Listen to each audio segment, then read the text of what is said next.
Hi friends, Rosanne Callens here. With St. Patrick's Day right around the corner, I've been thinking about something that we hear all of the time when it comes to careers. Luck. You know the stories. She got lucky, he was in the right place at the right time, or, oh, that opportunity just fell into their lap. But when you talk to people who've built those meaningful careers, something becomes amazingly clear.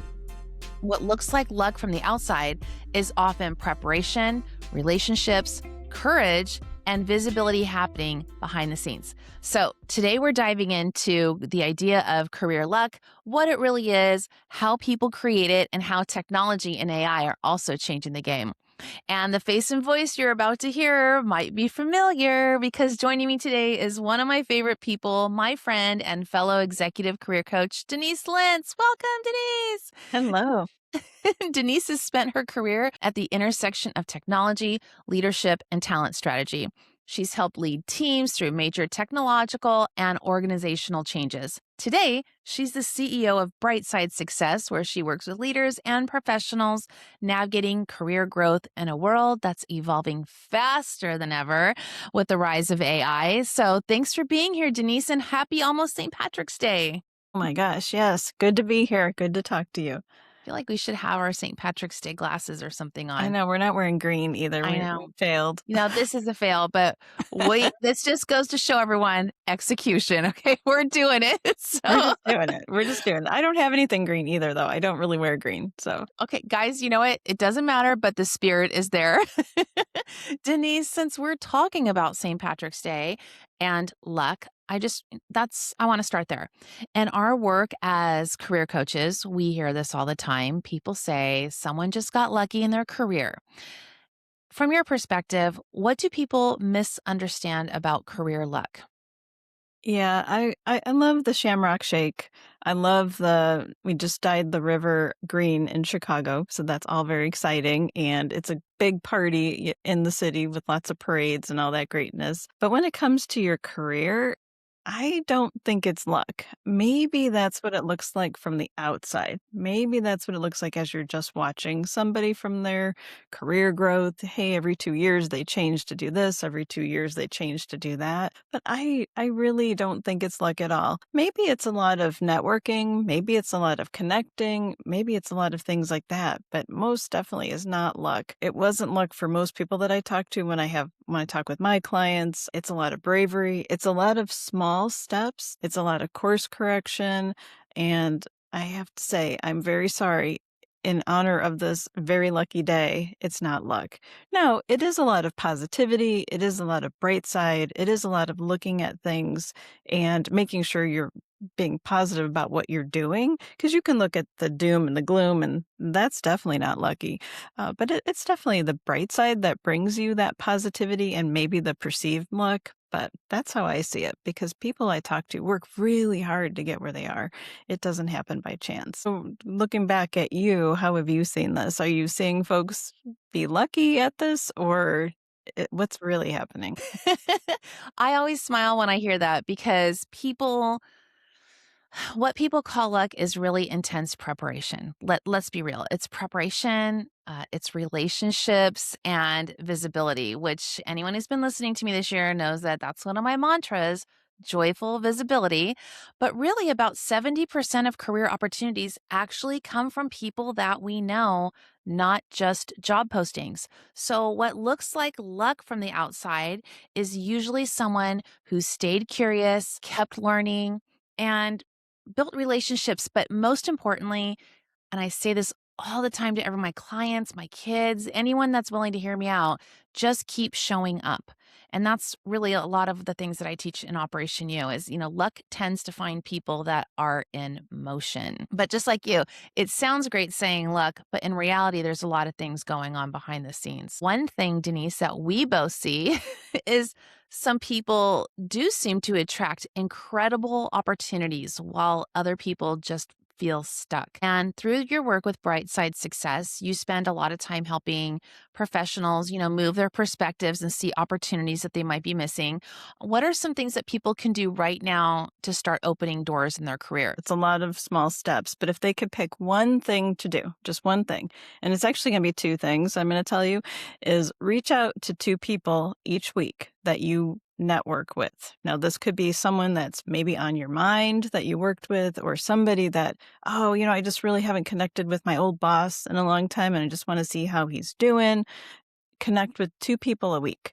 You will be amazed at how that brings things into your life. It brings different perspective. It brings different connections. It could bring a job to you if you're looking for a job. I don't see people get jobs because they do a lot of applications on LinkedIn. I see them getting jobs because they know somebody that knows somebody.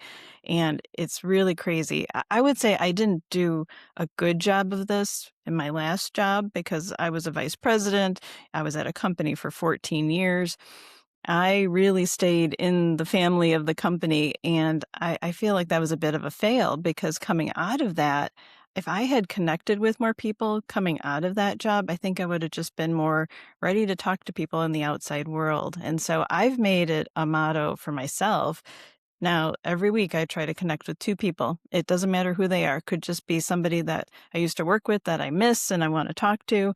I will have a meeting with them set up. And I'm kind of having fun with it where I'm like, my calendar's getting booked now. I've got two people a week that I talk to just to make a connection, just to see what's going on.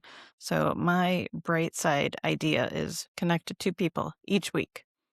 Connect to two people, get different perspectives. I love that. And even just reaching out to people on LinkedIn. I just reached out to someone and said, "Oh my gosh, I really love this one thing that you're doing." And we hit it off in the comments section and we ended up meeting on Zoom and I learned so much. I mean, the ROI on that is amazing. And just shifting that perspective is huge. And I'm going to use a funny example. I was just playing Scrabble yesterday. We have intense Scrabble competitions in our family. And I was just staring at my letters and I couldn't see a word. I just saw zero possibility. And my older daughter happened to be home and she leaned over my shoulder and she just whispered in my ear, "Mother." And all of a sudden I looked and I realized I could spell mother with these words. I couldn't even see it. So sometimes when we're reaching out to other people for help with our careers and just talking to them or saying, "Hey, I can't see anything out there. Let some other people help you." I didn't win that Scrabble game, by the way, but that's okay, everyone, because we can always get better. Denise, you've spent much of your career in the technology space. From your perspective, how is AI changing the way professionals should be thinking about their careers right now? Yeah, I see a lot of people taking courses of, different things within AI, agentic AI, this or that about AI. And I think that's great. Stay as educated as you can in AI. There's so many tools and so many things. They're just changing every day. And it's exciting. I love technology. I love what it brings. And so I'm kind of on the bandwagon as well. I will tell you as a small business owner how I'm using it, and it's kind of cool. I've started using this tool called Claude. It's not new. It's been out for a while, but there's a component of it called cowork, and it's like I have a little coworker that works with me. Hey, Claude, I would like a little note every day as you look through my email and look through all my email boxes because I have about like four of them that I use and go look through all of them and tell me what's up today. What do I owe? What's a follow up? And then tell me my calendar. Is there any conflicts coming my way? I ask Claude to send a little email to me every day at 6 a.m. I wake up early and I can go through that rather quickly. And so I think it's just how you can use AI to solve your own problems in your life. I don't have a lot of time, and so time is something that I'm trying to work with. But it definitely is shifting how I think about things, how I use it to get my job done. Even if I'm working on something related to understanding the value of something, I could do some deep research with it. And so I think it's helping you have better questions and better judgment and how you're navigating things. It's a much faster pace than I've ever seen before, but that's how I'm seeing it happen. Well, can So you give me another example with Claude? Denise, I think this is really helpful for people, especially when you're talking about I have it, email me. in the morning. What's maybe another great thing you do? I always love your AI tips. Okay, well, I create these personas as well, and I create personas on different topics. It's called different things in different tools. It's like a gem in Gemini, it's a project in ChatGPT, it's a project in Claude as well. And I keep feeding it information and then I ask it questions. And so one of them is how to deliver value because I'm always like writing a resume about value or I'm working on making sure a project delivers value. And so I use it to help me study different ways to track metrics, track value, and understand how to portray it. And so that's another big one that I use. It's very simple. It's a little overwhelming when someone's like, oh, go try this thing, and you go to try to look for it. Even this co-work in, Claude, I had a hard time finding it because I had to download this and download that, but once you get it, you're like, "Oh, this is nice. This will save me hours. This is brilliant." So, I wanna know from your perspective about AI, because I know I'm known as the tech person, but you work with a lot of tech people as well, and how do you see AI working out for folks? Are they using it, loving it, overwhelmed with it? I see people that are so overwhelmed with AI. That's what I see from leaders. That's what I see from people on the front lines.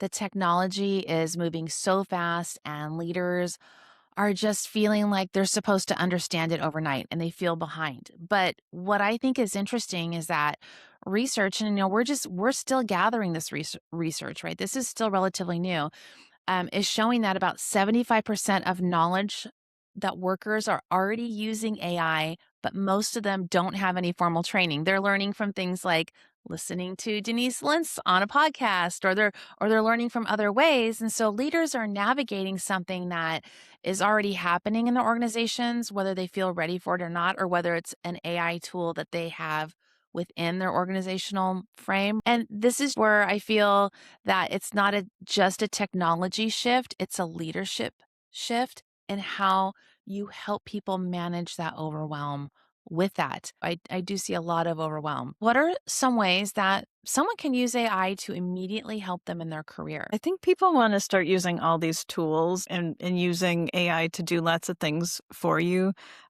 And always know that it's not always right. So it can produce something amazing and it can be completely wrong. So just, just little side note, always be aware of that. You got to think about how something really works first. You have to think about things your own way first. Always have your own perspective. Don't let AI think for you. I've seen a lot of people where they're like, "Oh, I don't really know what to think about something." And so I'll have AI give me a perspective. And that's really where I draw the line. I want to learn and research with AI, but I don't want it to give me my perspective. I'm still my own person. I want my own perspective. And so when it comes to their resume, don't use it to write a resume that doesn't sound like you. When you go into the interview, they're going to be like, this resume doesn't match. There's going to be a mismatch here. Don't use it to create all of your pictures because I could tell you all those AI pictures, they don't look like me. They look weird. you know? And then people, when they meet me, they'll be like, oh, that's not what you look like. So I think you have to just be careful that you always keep your own voice, make sure you're being practical with it. So that's really what I think about it. But how do you help these leaders with this overwhelm? Because I can tell you that I have fun with it. I'm like, ooh, it's changed. This is fun. This is where I'm like having all my fun, but I'm not sure everybody feels that way. It's just costing everyone the mental bandwidth. There are some people that think that it's really fun, but for a lot of people, it makes even more decision fatigue. Leaders were already making a ton of decisions. Now they're making even more decisions than ever. The AI superhighway is still pretty new. And so when people get overwhelmed, our decision quality actually drops. So when leaders are constantly reacting to technology instead of stepping back and thinking strategically, we know the answers. We know in our heart what to do, and using it as a support character, not your shining star. It's not allowing people the space to do the work that actually matters. And in reality, when we're talking about leaders, we're talking about what? Vision. I mean, our leaders are bringing their vision to us, and that's so important to keep that creative side of it too. And I know sometimes leaders, maybe even in the technology space, don't always think of themselves as creative, but you are very creative when you're driving that. AI should reduce The noise, not increase it. I see it really increasing noise for people. Right now, the step would be to look at how you're using AI and seeing if it can reduce the noise. AI is moving fast, and do you think people are starting to feel behind? What's your perspective of what's really going on there? I think that it's such a big fear that AI is moving so fast. I think it's one of the biggest fears that people have right now. But the truth is, everyone, we're still really early. We're still really early in this game called life. Many organizations are implementing or maybe even still experimenting with AI. Maybe some organizations still don't know exactly how they're going to use it. I think the real advantage is this: when it's moving so fast, it's not being the expert, it's being curious enough to start experimenting. And honestly, I think curiosity is one of the best leadership skills right now. Having a good frame of reference so that when you're using AI, you know, hey, I don't like the way this sounds. You're applying that foundational knowledge that you already have. And so AIs should give leaders more thinking time, not less. When leaders are learning how to use AI well, it creates that space. And that's what I'm all about. I just want to help people create space. It's lovely, though. It's so fun. I do enjoy it. I'm so happy that we have this AI new set of technology boom coming our way. It's just so refreshing. I am very excited to know that you have a workshop coming up about the benefits realization and AI. What are you hearing from leaders right now, Denise? Leaders are trying to create AI is new, so how we work is new and how we track value is new. How we watch value and monitor value has not changed at all. You still have a company, your company still has its goals. You still need to achieve those goals and track those goals and make sure you're delivering them. If you're using AI to get there faster, great. But I don't think it changes at all how you track them. You still have to know, am I getting the customers I said I was going to get? Am I making the revenue I thought I was going to make? Is what I'm doing connecting to that? I just worry that sometimes AI will add it, make it so blurry, like this is some fun thing that we're doing, but we don't know how to track it. That's actually really dangerous in a business because you don't know if you're realizing those benefits. Great that we played with AI, and I mean it by played. We played with AI for 6 months, but what's the value? So what? Who cares? Did you make the money? Now, if you're just a company that's inventing new products, maybe you do need that time, but most businesses are not. Most businesses are, hey, we still got to keep our customers, we still got to keep things moving, we got to sell these products, and you got to make sure you're realizing those benefits. Our workshop that we have is really going to take you back to those basics of, hey, did you track the things you needed to track as you were building the project, as you were developing the results? As you finish the project, did you track it? Did you make sure that everything needed to be there to realize those results? And if not, how do you pivot? And how do you pivot quickly? So it's really tying back to something that we've been doing for years. And benefits realization is a part of project management that often is missed. And it's so, so important. And it's not hard to do. You just have to track it as you go. And so that's what the workshop is all about. We're going to come up with 5 tips that you'll get to realize in this project. And it's a workshop, so it'll be, you can ask questions, ask about your company, and we'll help you think through any real life problems that folks are having. And so I'm excited about it. I'm teaching this one with one of my other coaches, and she is my benefits realization guru, and I've learned so much from her. So I can't wait. I can't wait to share more. That's going to be so exciting. Denise's workshop is on Friday. We'll drop that on the show notes. If someone listening wants to create more career luck this year, what's one thing you think they should start doing? Okay, well, we already talked about how they're going to meet with some people. When they do meet with folks, if they don't know what to talk about, the one thing I want you to do is make your value visible. We talked about benefits realization and the business value, but you're also a person that delivers value. And make sure you show folks what you're doing. Get on podcasts like this and talk about things that you're doing. Make sure you talk to your friends and show them what you're building. Even if it's, hey, I'm playing with this new thing with AI and I created this daily email. Sounds really boring, but it saved me 3 hours a week. Okay, share that with your friends. Make yourself visible and make your value visible. What about what's something that you think that they should not be doing? Our brains love to remember what not to do. Yeah, we like to find all the problems, don't we? agree. I would say stop waiting to be chosen. I see a lot of things that folks are waiting to be tapped on the shoulder to do something. Don't wait because you think you're going to get tapped on the shoulder, and that's not how it works. That's not how career luck works at all. You've got to grow your career. You can't wait to be chosen. So, Roseanne, what's one thing that people should be doing to create more opportunity in their careers? If I had to pick one thing to tell people to create career luck, visibility and forward motion. I'll just put that together. So many talented people are doing the work, but they're not saying it out loud. And I'm going to be talking about my favorite quarterback, Fernando Mendoza, in April because the draft is coming up, the NFL draft, and he's famous for always saying that he's updating his LinkedIn. Here's someone that doesn't technically need to be updating his LinkedIn right now, but he sees the purpose and he sees the value. He wants to get into conversations with people. He wants to learn, and opportunities find people who are in conversations. And that could be sharing an idea. It could be posting something thoughtful. It could be like reaching out to someone that you admire, because when your preparation meets that being visible out there, honestly, so much magic can happen and so much opportunity. And so we'll call that luck since it's St. Patrick's Day, but it really is you doing the work, right? And that's when people say, wow, you got lucky. If someone wants more career luck, they probably need to be seen more than they're comfortable with. And I'm speaking from experience, everyone.